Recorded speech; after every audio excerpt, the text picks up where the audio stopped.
Hey, everybody, and welcome to the launch of the ScaleSmart AI podcast. I'm your host, Daniel Boutcharski, and I started this series to have real conversations with people actually running businesses day to day to get their unique perspectives on AI.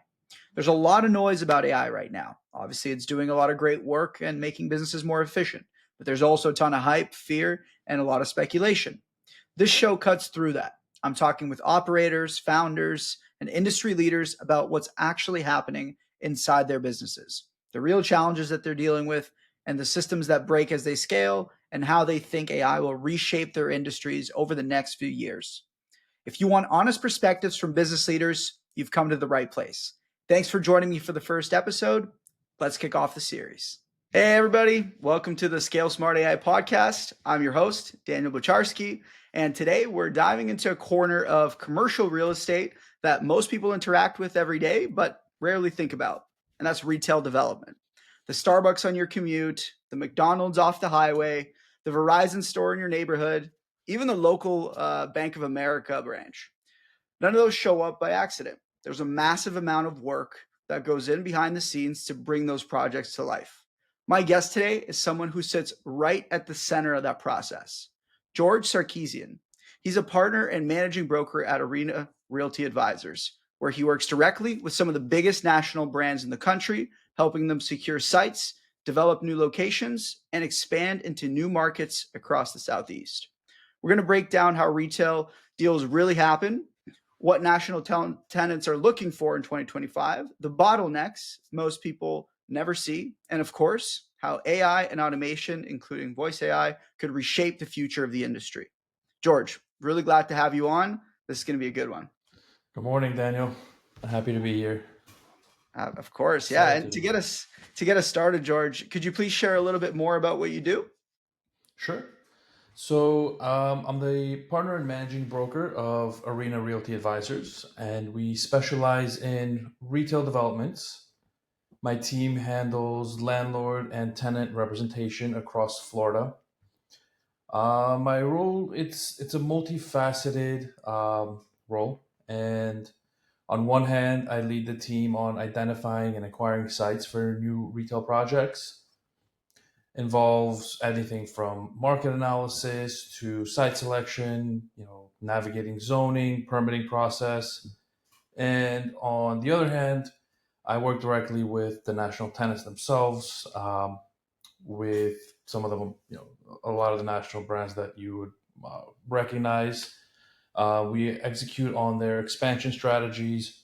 So, I'm a strategic partner with them essentially, and we help them understand the nuances of Florida, of the market, and securing the right sites for them. Got it. That's very interesting, and definitely really excited to ask you some deeper questions about the industry and your role. How did you get started in commercial real estate, and I guess what eventually pulled you towards the retail development side of the industry? So, I grew up with immigrant parents, and they always put in my head, you got to go to law school, you got to go to law school, you got to be a lawyer. Um, which is what I did. So I went to law school, and about halfway through, I got my real estate license. Started dabbling in deals while I was still in school. Ultimately, graduated, passed the bar, and decided I wanted to go into real estate. So my goal's always been to be a property owner.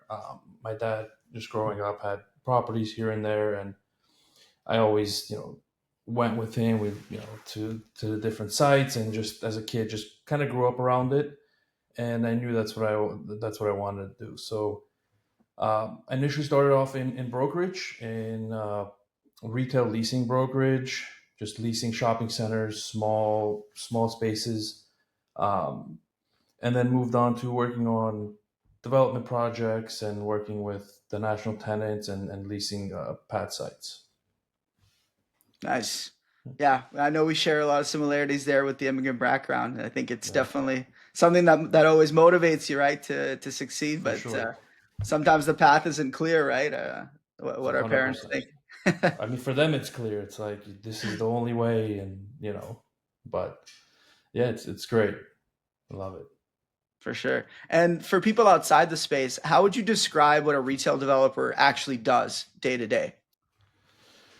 That's a tough one. So, I mean, a retail developer, in essence, is basically like an orchestrator. So, on any given day, you're wearing multiple different hats. You're you could be analyzing demos and traffic patterns and evaluating potential sites, to negotiating a land contract, negotiating with a tenant on lease terms. You could be working with a city on getting approval secured, working with an engineer on modifying a site plan to make it work to comply with either the tenant's needs or with the city's requirements. So a lot of different things happening in a day. A lot of things get thrown at you, and yeah, so it's never a dull moment in development. Yeah. That's probably what keeps things exciting, right? You're always wearing many hats and it's never kind of the same thing every day. 100%. 100%. And when you're developing sites for national brands, what does that process typically look like from start to finish?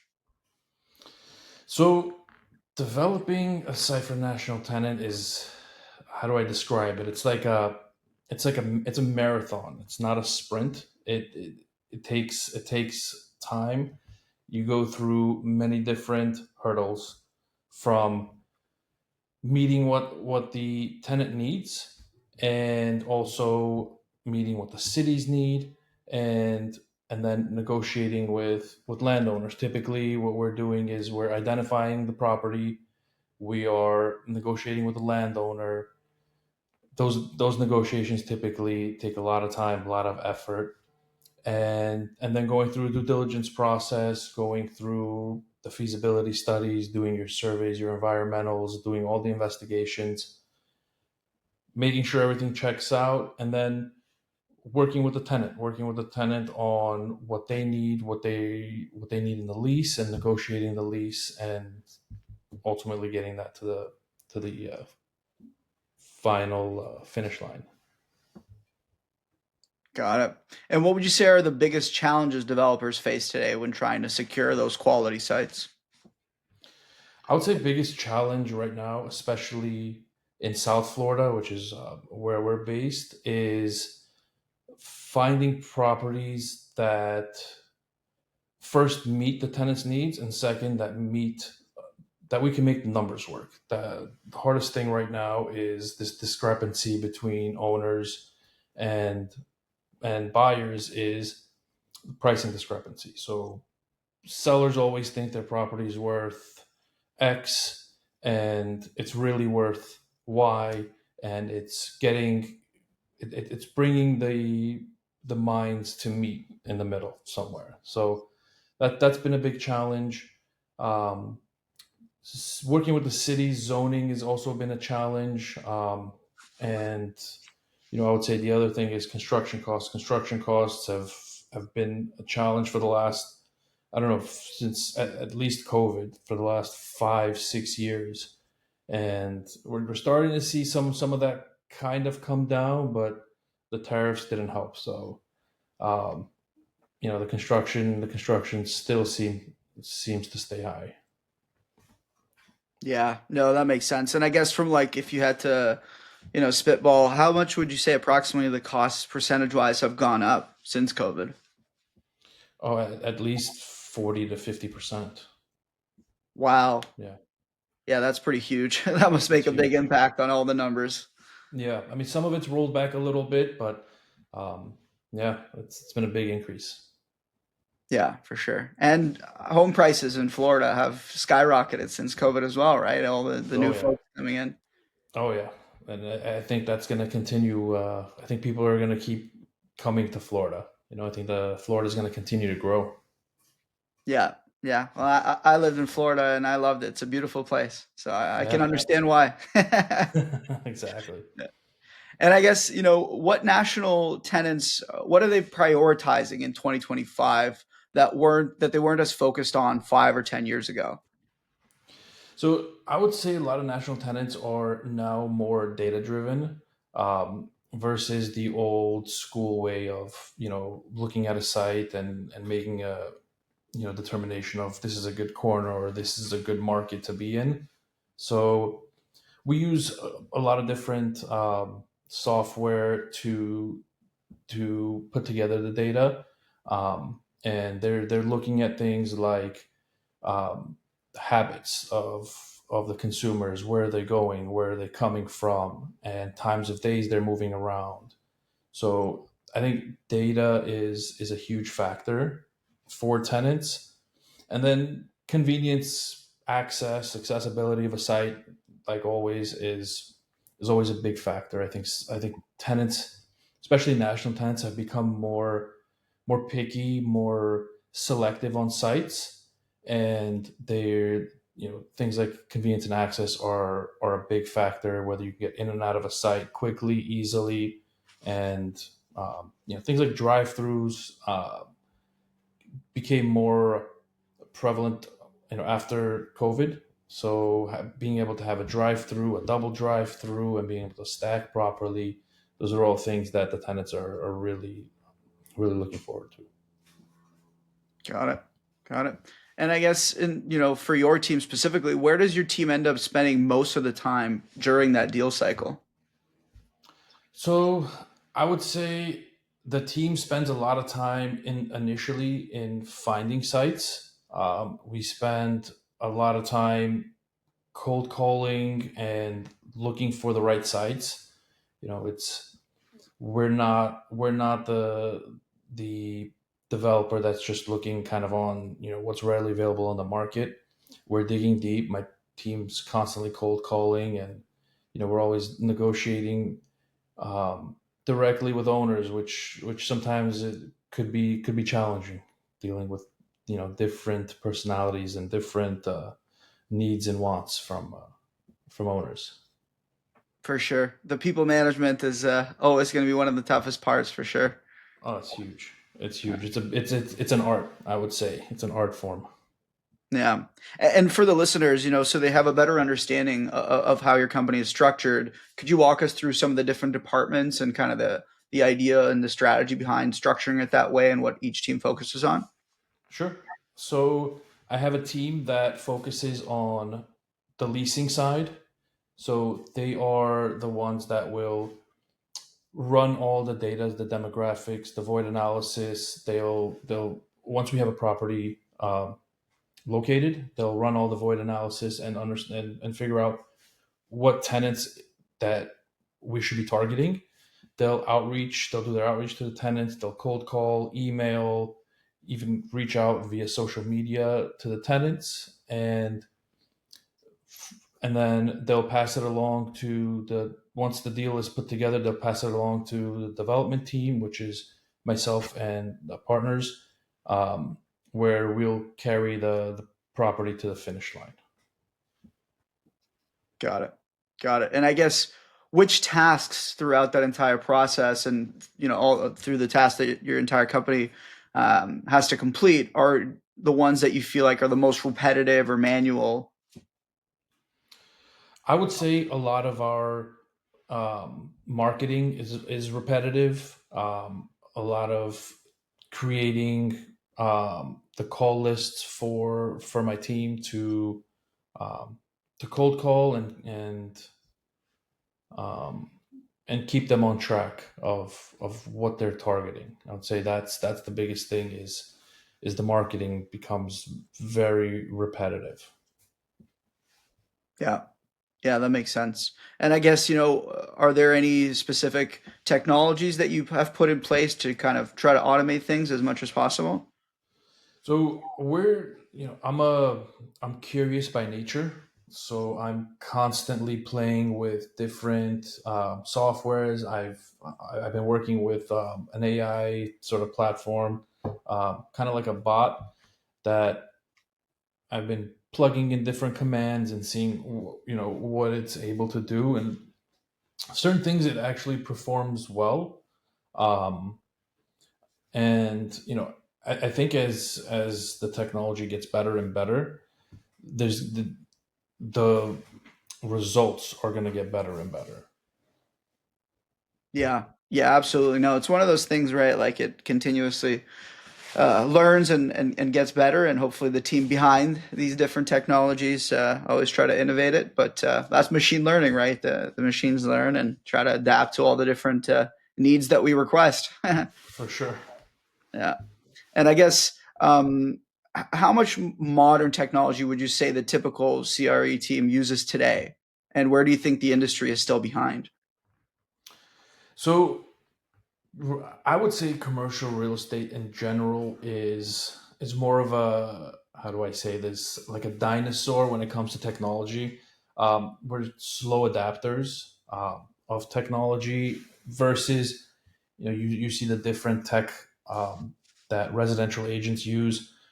A lot of it just is not adapted um, by commercial brokers. I would say the commercial brokerage community is more of a relationship driven. They put more emphasis on building relationships and, you know going out to dinner or to lunch with the clients versus, hey, we're going to, have a Zoom meeting or whatever.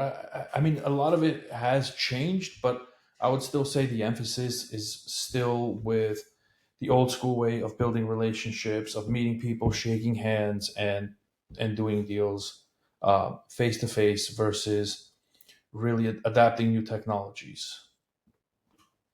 Yeah.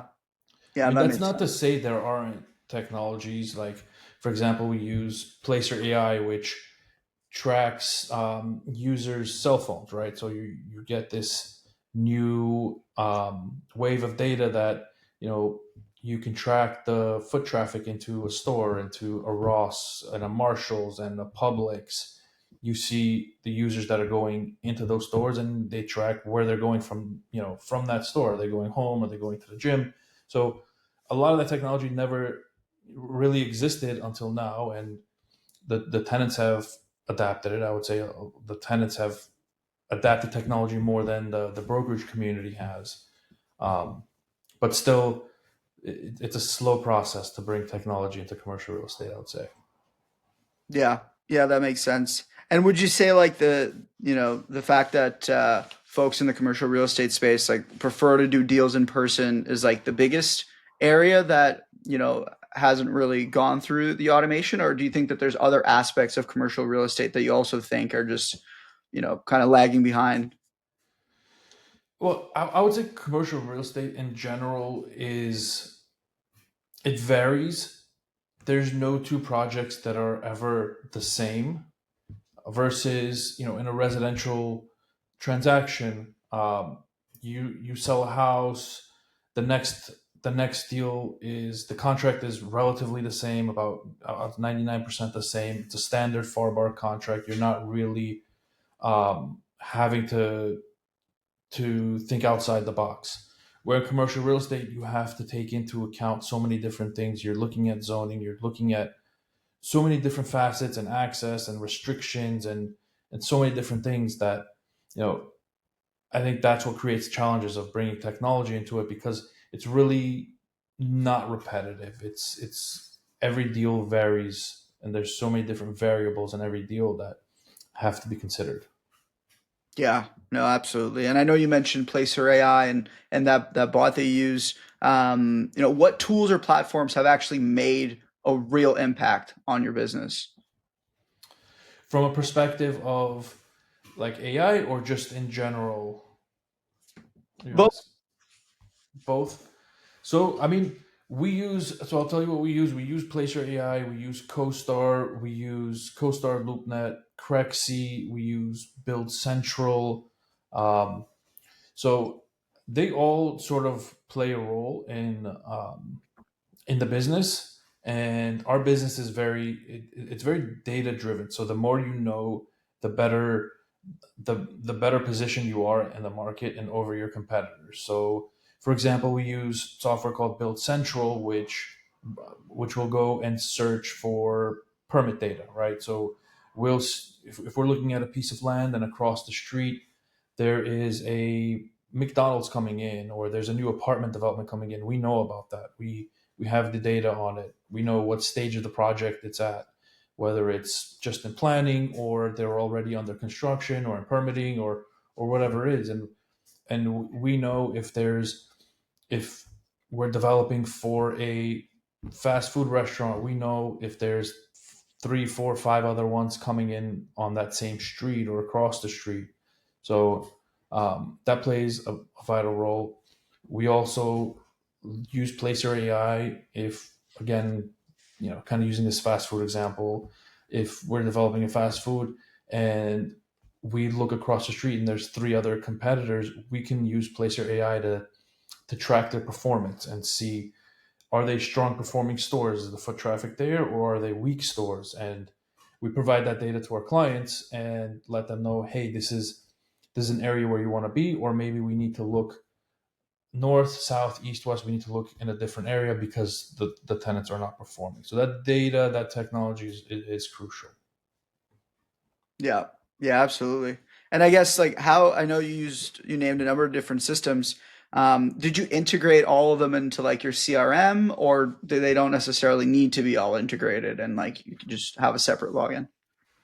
I mean, I would love to find a way to integrate them all to avoid having to go from what bounce from website to website to software to software to pull the data. I mean, there's a technology there. I'm all ears. Yeah, yeah, for sure. Just off the top of my head, I know Zapier is a good tool to like connect specific systems if they have open APIs.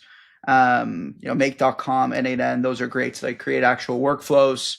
But yeah, no, for sure. And integrating everything into one system is always the dream of all businesses, right? 100% efficiency, creating, I would say, creating efficiencies in the business is the dream. Yeah, for sure. And when you hear terms like, voice AI, chatbots, what's your initial reaction? Excited, skeptical, curious? Drives me crazy. you know I get those marketing calls. I'm sure you get them too, and it's a bot. you know it's, do you need a new car warranty, or does your business need funding, or the hundreds of other pre-recorded, like, calls. So for me, I think in commercial real estate, it's not effective. That's my, kind of my take on it. As far as, calling, from the calling perspective, like I said before, this business is very relationship driven. It's, if you don't have that personal touch and that personal relationship with the clientele, to me, it makes it very difficult to transact in the business. So do I think it'll get there? Yeah. I mean, I've heard some great AI pitches. I've gotten some great AI pitches, but I think this industry will be, again, a slow adapter of that. Yeah, absolutely. And I guess what would AI have to get right for you to trust it with tasks like answering inquiries or qualifying interests or some of the other tasks that you described? I think being natural, and if the technology gets to a point where the conversation and the becomes somewhat natural, and the data and the questions it asks and inquiries it makes are effective and relevant, I think that's what would really make the software more adaptable and be something that the industry would use. Yeah, yeah, absolutely. And I guess, voice AI or chatbots or something else, is there any of one of those that like you're most excited about and you feel like that actually probably can make the biggest impact? I think the chatbots could be good, eventually down the line, if we have, for example, I'll give you an example. We have shopping centers where we have leasing signs on, and to take on some of those calls away from my team, where they're not constantly answering inquiries, where you have a chatbot that can intelligently gather the information from the leads and deliver it to my team, and the team can efficiently go through and see what's relevant and what's not before constantly answering phones and for inquiries. I think that would be an effective tool. Yeah, no, that definitely sounds like a pretty sweet tool. And I guess, do you believe AI could eventually help with early stage tasks like gathering property information, pre-screening leads, or triaging tenant questions? I think so. I think AI can. One thing that I've been using a lot of is gathering zoning data using AI. So, like I was mentioning, the bot that I've been using, um, it's a good tool to give you a general idea of the zoning. So it'll bring it all together. I actually had it recently analyze a site plan, and it did a very good job of telling me where the site plan meets code and it doesn't meet code, and it pointed out the right areas. So I think it's getting there. I think it could be a good tool from a perspective of analyzing the zoning and um, sort of the governmental hurdles. Yeah, yeah, absolutely. And you mentioned commercial real estate is such a relationship driven business. Where do you think the line should be drawn between automation and the human touch? I think automation for repetitive tasks is great. But in terms of building the business, in terms of dealing with the clients directly, I think that's where the old school still wins. Meeting, shaking hands with the clients, breaking bread, and going out for lunch or drinks or dinner. I think that aspect of it will always be there in commercial real estate, where the other sort of mundane tasks where you would spend thousands of dollars on attorney hours to research those things. I believe AI will take over. Agreed. Agreed. And then looking ahead 5 to 10 years, where do you see the biggest opportunities in retail development? So I think we're going to see a lot of redevelopment over the next few years. A lot of the malls are sort of changing the way consumer habits are changing, and I think we're going to see a lot of redevelopment of malls. We're going to see a lot of redevelopment of these older shopping centers, and there there'll be a change in consumer behavior in terms of where they go, when they go, and how they get there. So, things like Uber and Lyft and all the delivery services are changing the consumer habits. So I think we'll see a lot of redevelopment of shopping centers. It's not to say retail's going anywhere. Retail's not going anywhere. Retail's very strong, I would say. Retail's probably stronger than it was, 5 years ago or 10 years ago.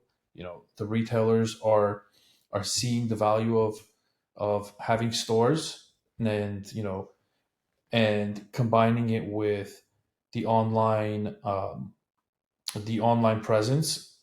The two together, I think, are going to make retail just continue to grow and be a strong asset class.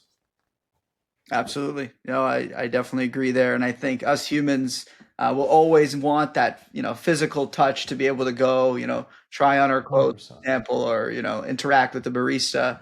I don't think that's going anywhere. And as great as technology is, like you said, it's just going to complement, humans and brands.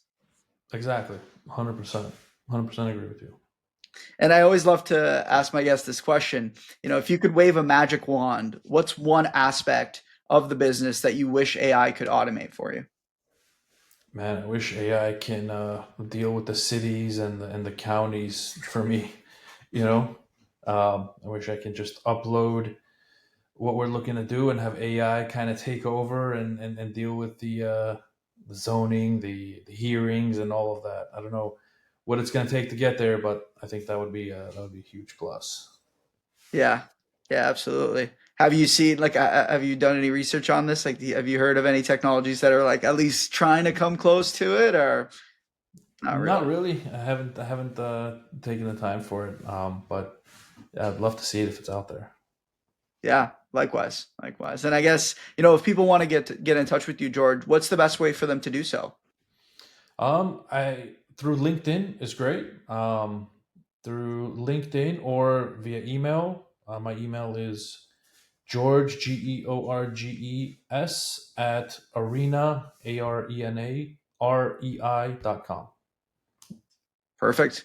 All right, George. Well, thank you so much for coming on the show. It was an absolute Perfect, Dan. pleasure chatting with you and learning more about your business and what your perspectives are on technology and AI. And yeah, best of luck with everything that you got going on with Arena. Thank you, man. Appreciate it. Thanks, Dan.